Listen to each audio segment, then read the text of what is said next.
I'm Jay. This is John. How you doing? Welcome to Prog Will Find a Way. Awesome. Great to be here. Wish I Thanks could for be there in coming on. person, but I have some stuff going on I have to attend to, so it's got to be Totally understandable. Yeah, awesome. Glad that you could do it. Me too. So I don't know if you listened to our podcast before, but we were just kind of chill talking about Prog. So we wanted to just kind of have you on, talk about Prog with you, your Prog leanings, and we've listened to the new albums, which are very good and very proggy. It's kind of funny. Our mutual friend Dave Schneider introduced us, and Dave Zamboni. yes, Dave is not that proggy, and he's like, "Oh, you and Adam have So to not get proggy. together." We tried. We had him on. I'm like, Dave, you don't have any prog friends. But No. then the proof Yeah. is in the. Yeah, it's weird. You can either define your friends as proggy or not proggy. It's real I simple, don't know. right? Like, and they hate Prague when they don't like it. That's right. It is. Complete That's disdain. yeah. Yeah, there's no middle ground. So for those of you who are tuning in, Adam is from the Mommyheads, which is a band that had been around since the late 80s and then stopped in Yeah, late high 90s. school. Yeah. And then started up again in 2003 or something? We broke up. So, okay, quick history. We got Sure. together in high school. We met. I was at Music and Art, which is the LaGuardia Fame School. Yeah. And I used to go to CBGBs all the time. I was a rugrat. I was the kid. Like, what can I do to help? I was helping Suicide wrap their cables. I was helping the, Tom Tom Club as a mini bouncer. I was the mini me.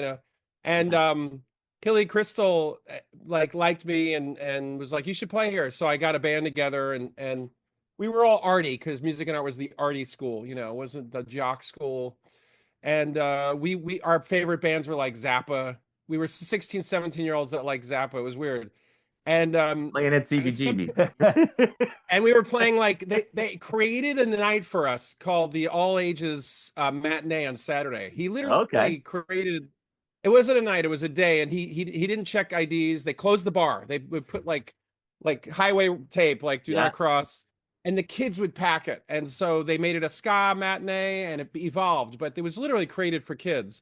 Awesome. And eventually, that band sort of dissipated, and he's like, you should meet these other guys. So I met Dan and Mike, who I'm still playing with. Yeah. And they were in a band called The Connotations, who were very sort of arty downtown New York. And we've been playing together since 89, 90. Our first show we opened for Crowded House. It was a secret show, and they just took over the bill. And then I saw Real Band and decided I need to do that. And so we played, and then eventually got signed to Geffen. They dropped us. We were the next big thing for a day, and then broke up. And then 10 years later, got back together because Sweden came calling in 2008, and we've been together ever since. And we are on a 17th record. So that's the overview. What were you doing? What were you doing during the hiatus? I needed money. I needed to pay off the debts of trying to be a rock star when Geffen. You mean the Geffen money didn't do it? Well, we got $500,000 for one record. Wow. Okay. So back then that was huge. It was the biggest deal of that week, and we got Don Was and Jim Scott, and they were in between Tom Petty Wildflowers and Rolling Stones records. So we entered a weird, crazy world. It was. Oh, that's cool. It was very secular and tight, LA. And then after we got off, I'm like, oh my God, we owe our manager money, we owe our booking agent money, we owe so I became a jingle writer and then paid off the debts that way. Excellent. Okay. Yeah. Are you still doing that? So now I have my own company and a partner and a staff, and I get to pull back. So it's kind of cool. I've never had a real job. It's always been music, which, knock on wood, is kind of cool. Like a lot of my friends became lawyers and doctors and professional, normal people, and I salute them. Thank you. So, if not them, they're healthcare, right? So now exactly. The new record. Are you touring it at all? I know you said you had a show last week, but is it like a sporadic whenever you guys can get together sort of thing? We've hit that XTC Beatles thing where we play selected gigs because we have so many adult responsibilities that if we do tour, we have to go to a different country and there's nothing else to do and no family and no craziness. And we just get in the, get in the van and play like 10 shows in a row. So we'll go to Europe and do 10 in Europe. And I went to Japan and did a bunch, but here it's like, it's really hard to get people to commit to anything. So we'll do one or two here and call it a country. What is the Sweden thing? You Did know, they, like so suddenly you get like on a First of playlist all- somewhere, and First of all, we know Sweden's big with Prog, so Yeah, I anything know. that Oh my anything God. that even comes Prog, close, Central. anything that comes close. you So just this have is to take great it. for the show. So we thought we were a pop band, and in the 80s and 90s we would do extended jams, and people go, "That's very Prog," and I thought they meant the city. Like, what is it about the city and jamming and like crazy time signatures? Like, it seems like a magical place. So so after we broke up, these Prog guys in Sweden said, "You're not a pop band, you're a Prog band," and they schooled us. Okay. And so in 2008, we decided, they said, "Come, we booked shows for you." So we get there and there's 300 people in a club in Stockholm, and they're all asking for the weirdest stuff. Yeah. And so we did the weirdest stuff, and it was like the best show ever. And we were like, "This is great." We're high-fiving. We're all like older and a little grayer. And we stayed with a guy who was the liaison for Genesis. Every time Genesis came to Scandinavia, they stayed with him, or like they literally would hang with him for the day. His son was named Gabriel. Wow. So we were in Prague Central, and he said, "Listen, I'm gonna break this pop ceiling. You're a Prague band. So please, in the future, stop lying to yourselves and just do it, And so we took his advice, and we've been happier. Yeah, which is awesome. Prague will find a way. It will. Well, That's kind of funny because you started out as a pop band, and then with your XTC leanings and things like that, and we both say that XTC has Prog in them They're anyway. more Prague, I think, than pop, right? Yeah. So that's the story. Like, that's how we found our inner Prague. And the drummer was a closeted early Genesis fan within our ranks, because we would make fun of early Genesis. Like, what is this, Lamia? Like, why does everything sound like Dungeons and Dragons? And then I just came to love it, and now I can't go back. Right. It's weird. You can't go back. So what are your Prog leanings? Your personal, because is that a Beat T-shirt on there? Yeah, I saw Beat. It was. I mean, I was a more 80s Crimson guy, because I love Baloo and I love that he's a McCartney fan. Yeah. So this is the battle. It's pop Prog. Like, it's schizophrenic. Like, I loved 80s Crimson, although I love the first record. That's just the ultimate thank you. Oh, the first Crimson record. But like the weirder Crimson Red and stuff, the edgier Crimson, I got into later once I entered Prog world for good, and I couldn't turn back. So, but my leanings are anything with jazzy drums. Okay.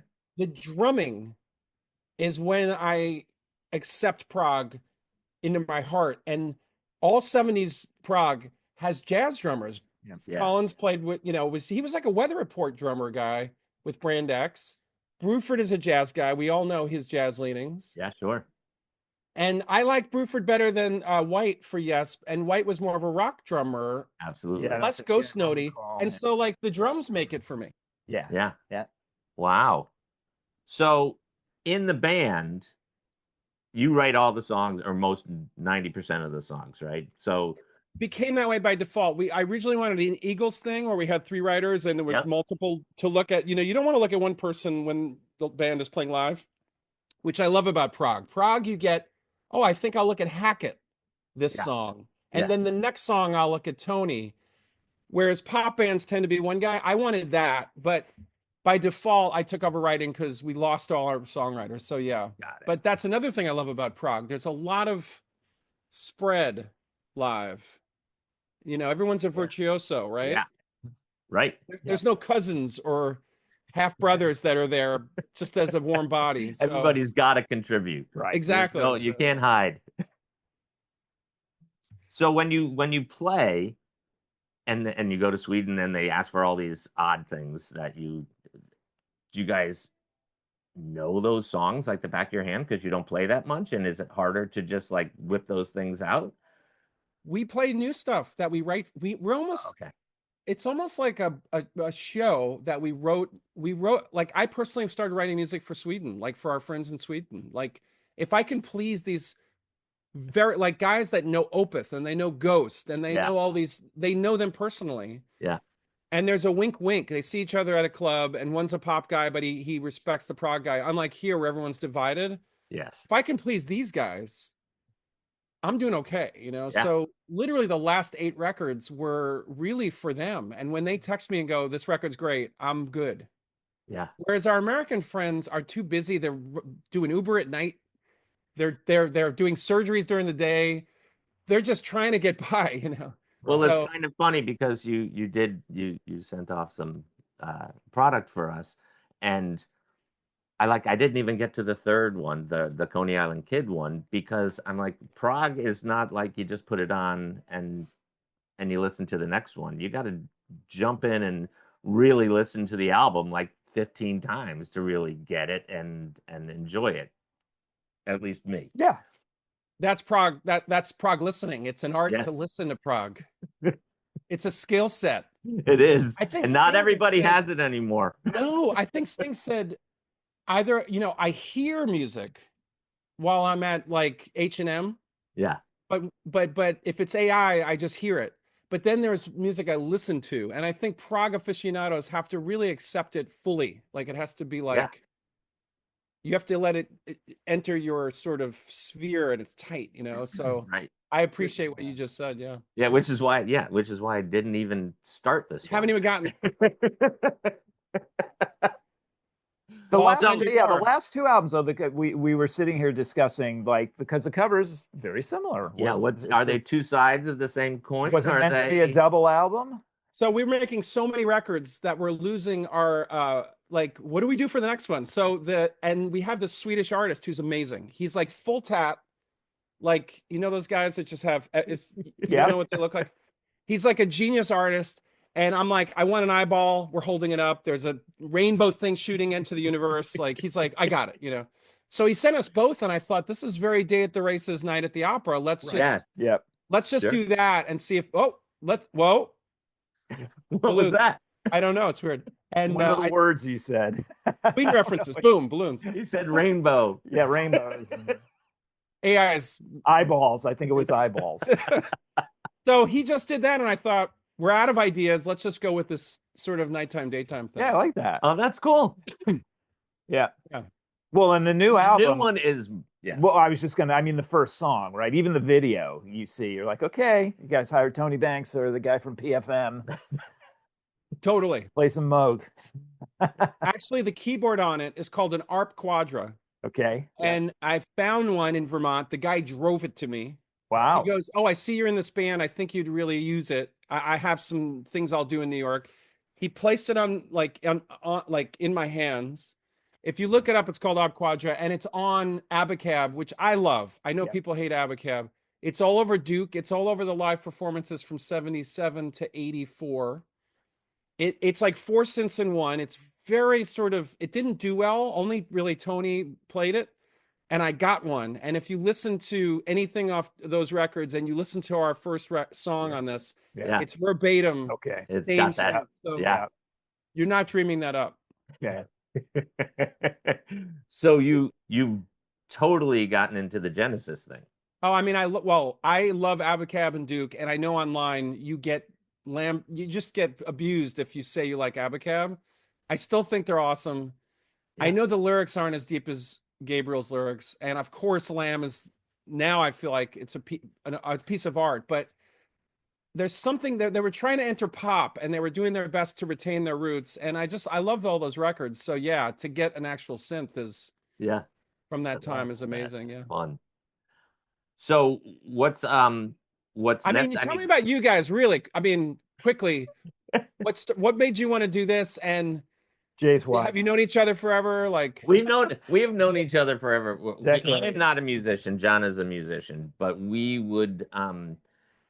got we met each other like at We had a through mutual Dave- we had a Dave- mutual through Dave, friend, yeah. right? And We have mutual friends. and then Yeah. we would see each other at the record store Stores every record shows, Tuesday when the new new releases were coming back out. in the day when they Awesome. were Tuesday, not Friday, and shows. Yeah, It was Tuesdays, right? yeah. So And we then- became friends. and we became friends, and that That's that was awesome. That's 35 awesome. years ago or something Yeah. like that.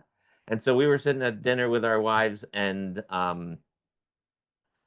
John was like, we should do something, with and Mayor's like, have a podcast. Yeah. You should. You guys could Jay's just, gonna need something to do when he retires. and they go, Not that he retires. we're out to dinner and like, you guys should talk about this at another time, like have a podcast so that we don't have to listen to you guys talking about Prog all dinner long. Get a Prog room. Go get a Prog room. Exactly. So that's pretty much how it happened. So That's they don't great. have That's to hear great. about it anymore. And then the whole thing that, Prog Right. is always, like you said, there's the haters and then the Yeah. lovers. And we're like, but Prog finds its way into all these different. I'm tempted to go on the Prog Cruise to the Edge. Oh, because really? Boy. I know one of the. we convincing you already.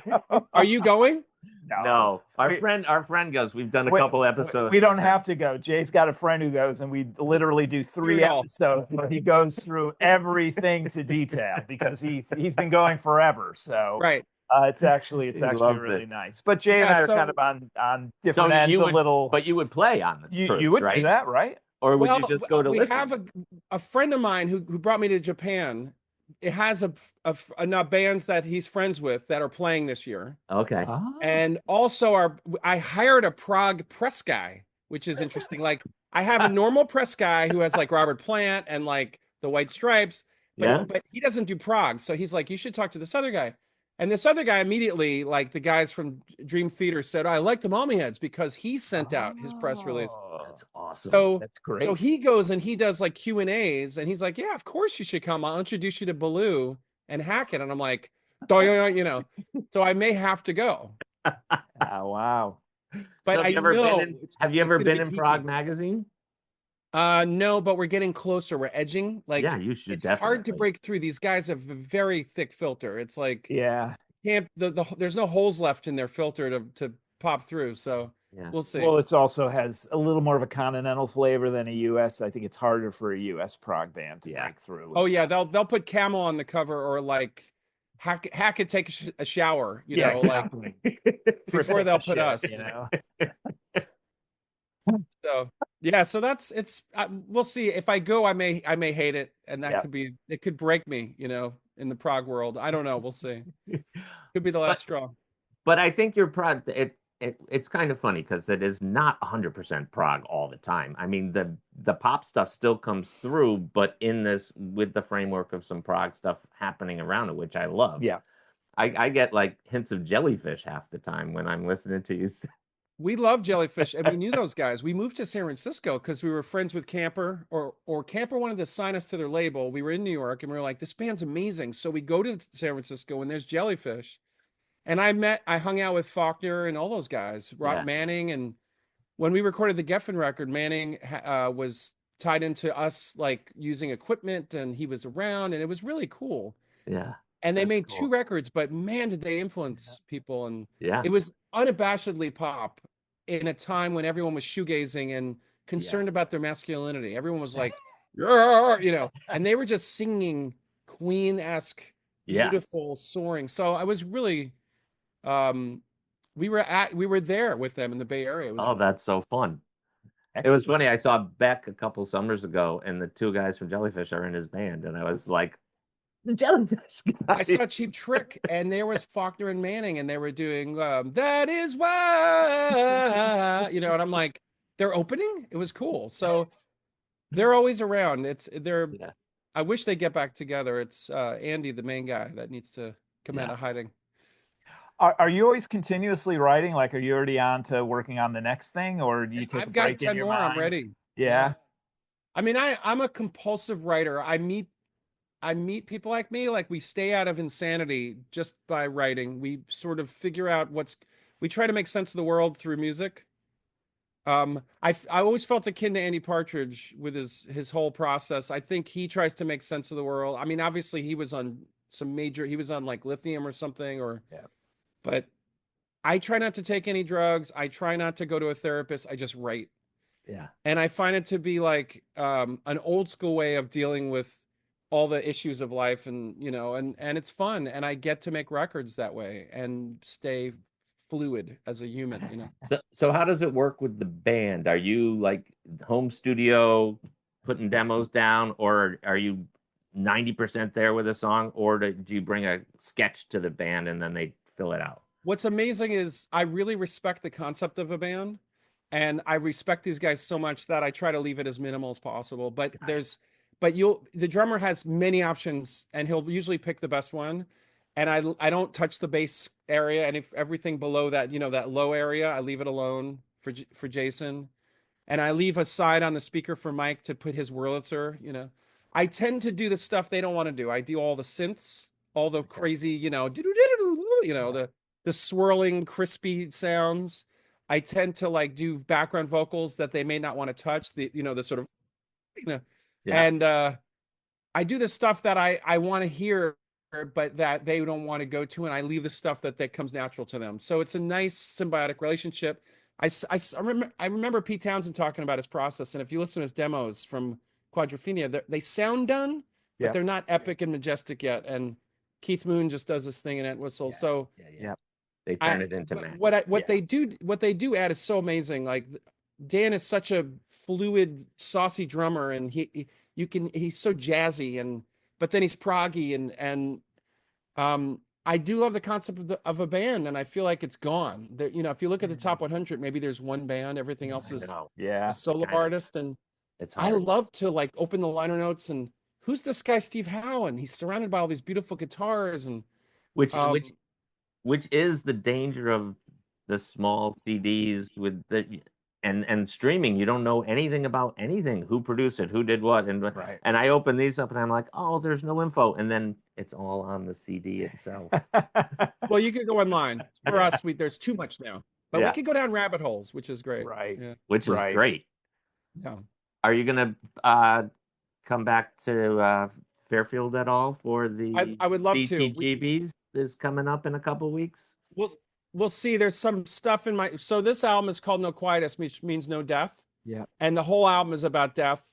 And we have some family stuff I'm going through, so we'll hopefully get through that. And I may make it, I may not, but fair enough. By next year, hopefully we'll be good. We'll be in the clear. And ironically, this album feels very hopeful. Like when you dive into totally, that dark, Well, I listened to it through a different lens after we talked, or we're texting back and forth, and it's a different listening experience when you put that lens on. Exactly. So we'll see, but I'd love to come back. Yeah. Well, if you do, we have to actually catch up then and meet in person, because that'd be great. We'll be there. Yeah. What about you guys? What's your top 3 albums I should listen to? Oh, that are the classics or new ones? I think new, like stuff to keep me busy and whoever is listening busy. So I'm always a Yes fan. So I like the new John Anderson album with the Band Geeks, which is John Anderson and the Geeks, or the Steve Howe? No, John Anderson and the Geeks. I'm totally with you. How great is that? Called the real Yes sometimes by people. It's not us. It's a tough one. But because I went to see Yes with the Steve Howe version, open for Deep Purple over in Bridgeport, and it was a great show. But when I went to go see John and the Geek, it was like 1972, even though I didn't see them in 1972, but they were on fire. It was Did you see guys in their like late 70s doing the church thing during like You Die and Awaken? They just got up. Sure. It was like the first time they had walked in 10 years. They levitated. But they were like doing that whole, like, it was incredible. Hands Usually it's just John that levitates on stage, but he was able to levitate the audience. So. And Steven Wilson, do you like Steven Wilson? So we share, so the non-prog guy, the pop guy that we hire, the press guy, represents Steve Wilson. Okay. So I was at the show in Portchester. Oh, so was I. In the VIP section. Oh, I was not with there. My guy. And I leaned over and I said, okay, this is incredible. This guy's a genius at what he does, but I'm not hearing any melodies. Like, Yeah. like John Anderson melodies, which to me are Beatlesque and very memorable. And he goes, that's not his thing. Yeah. But he's Yeah. trying to bring him to the pop. He's trying to bring him to sort of the same people that accepted Robert Plant after Led Zeppelin. Yeah. And I'm like, yeah, I mean, the melodies are not concise enough. Right. You have a tough job. It He's was coming kind at of this funny whole though. thing, Did you hear him that show though? Because he had a cold. He goes, "For you prog people, you're gonna love this show because it's gonna be mainly instrumental. And I I do love a know. pop song, but you're not gonna hear it because my voice is not right tonight. So you're not But getting the any of my irony pop is, songs." if this was like a stick show, you'd be pissed. You'd want to hear soaring melodies, like, right? Of True. course. Like Well, it's I went with my me, wife and I babe. loved it. And she was like, "Where are the songs I know?" Well, that's the thing. It's like I loved it because the swirling water made me want to go to the bathroom behind my head, you know. But it's not a pop thing, and that's where I saw the difference. I saw the pop leaning prog, which Yeah. I think is Yes and or in Genesis. They always had Yeah. melody versus the modern prog, which is the drummer's insane, the bass Yeah. player's insane, Yes. the keyboard, you know.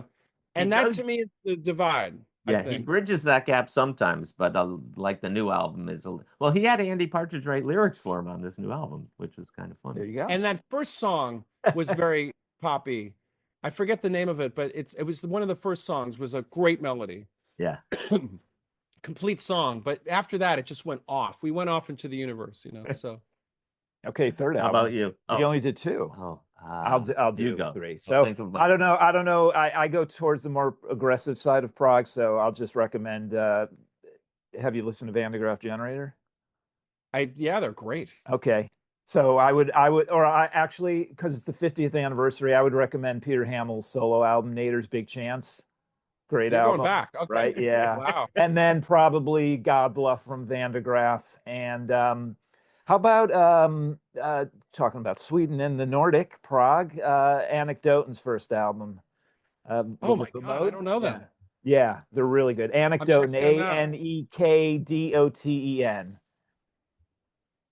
And another good one from that era, they're still around now, is Anglagard, but Anecdoten is great. They're very crimsony, very aggressive. Their first album, I think it's called Vemod, Vemod. It's got like a very bluish cover. It is extremely excellent prog. I think when we were doing our top 5 favorites, that was one of mine. But I'm definitely gonna check it out. Big Marillion fan too. Yes, you are. If you've Do you like old Marillion with Fish, or do you like the new Marillion? I started with the Fish Marillion, and those I love so much, but I'm a Steve Hogarth fan. Yeah. Team My Hogarth. favorite Marillion song is White Russian. Okay. Oh, excellent. There you song. go. Their new I thought album that- is really good. Their newest album. It's not that new. They're writing a new one, right? Yeah, they're writing a new one, but An Hour Before It's Dark is really good. Yeah. I don't know if That's great. Yeah. Yeah. Do you find that some of new prog has no sense of humor? Like when you hear like early Genesis, you know, like Get 'Em Out by Friday and Barrel to Barrel. Yeah, like there's like their new prog is missing the sort of Monty Python. They need twist the Benny and the Bouncer. Yeah. Jeremy You know, like- Becker. I mean, the old prog bands did leaven it up a little bit, but Yeah. the new one. I miss that Never sense was of that humor. funny, but Oh, but I think Wakeman had his tongue firmly in his cheek with it, and he was doing Yeah, Arthur I on think- ice, but I don't He's so funny, you know. What do you guys think of Motorcycle? Do you know Motorcycle? I don't know. no, I've heard that I think they did Cruise. I think they did one of the They cruises. might have. I don't know. So they put out a record a year, and they're more psych rock, but Okay. Okay. wow, like I think they're great. They kind of it's psych rock prog. So check them Excellent. out. Yeah, You we'll check listen them to out. King Gizzard at all? You know, I find King Gizzard to be like every time I listen to them, I want to different listen band. to the reference more. It's a lot of you know, material. It's a lot of stuff. Yeah. It's almost Oh. like it's They're it's a little almost like I derivative, know so- their process. Right. They listen to a record and go, "We can do that. We're really smart." And then they do that, and then they listen to another record and go, "We can do that." Instead of just tuning it out and doing their own thing. Yeah. So, So it's you're like, but I'd rather listen to the original. Yeah. that's my problem with King Gizzard. Yeah. Whereas like some bands, you don't even know what they sound like, and that's to me is original. Yeah, right. They're their own thing. I have an issue with that, but I'm sure it's. I mean, they're moving so fast that they'll eventually catch up with themselves and find themselves. Well, they have it. Seems like they have a new album every month. Well, you can put. I mean, in this day and age, you can put a new album out every day. But should you? Right? Well, AI is putting out thousands of records a minute. Yeah, it's crazy. It's crazy. It's brutal. So you're on a one album a year kind of track right now, or is it one every 9 months or something? We're healthily on one a year, which I think is good for us. And I think that our purpose is, if you like this sound, we have a rabbit hole. We are real. There's footage of us. Yeah. You can see us live. I think the biggest fight against AI, and I'm sorry I have to go down here. This is that if you're a new band and you have no track record, people are going to assume you're AI. Yeah. And so a legacy band like ours, even if it's for 10 people in the world that like us, it shows that you can trust it. And that for this type of music, which is steeped in 70s and 80s, is a legitimate rabbit hole. And if you choose to go down this, if you choose this mission, it will be rewarding and you'll like something. But we are humans, and you know, and that means something. I think it does mean something. Yeah. Yeah. Oh. All right. Well, we'll let you go, but love the new record. Yeah, folks, if listeners aren't familiar with it, definitely start with the new album. Yeah. And work then way back. Work backwards. Yeah, and I'll send you more. Let me know when you're done with those 3. I'll give you 10 years. And then I'll send you another 3. And definitely keep us posted on touring or shows so we can let folks know about those as well. Absolutely. If you guys ever want to travel to like 30 minutes or 40 minutes to Croton-on-Hudson, New York, there's an amazing new club. It's a 250 capacity, gorgeous club called The Grand. Oh, wow. And I'll get you a table reserved. There's dinner, there's drinks. Oh, wow. It's a sit down, nice. On that. Nice. So, that'd be fun. Excellent. Yeah. Awesome. All right. Well, thank you so much for joining us. Thanks for sharing. Coming on. Really fun. I love this concept. I'm glad you guys are doing this. It's healthy for you.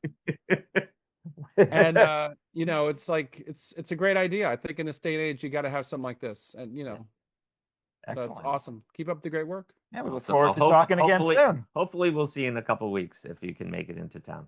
Definitely. All right. Well, good luck with everything. All right. Appreciate you guys. Thanks again, Adam. Take care. All right.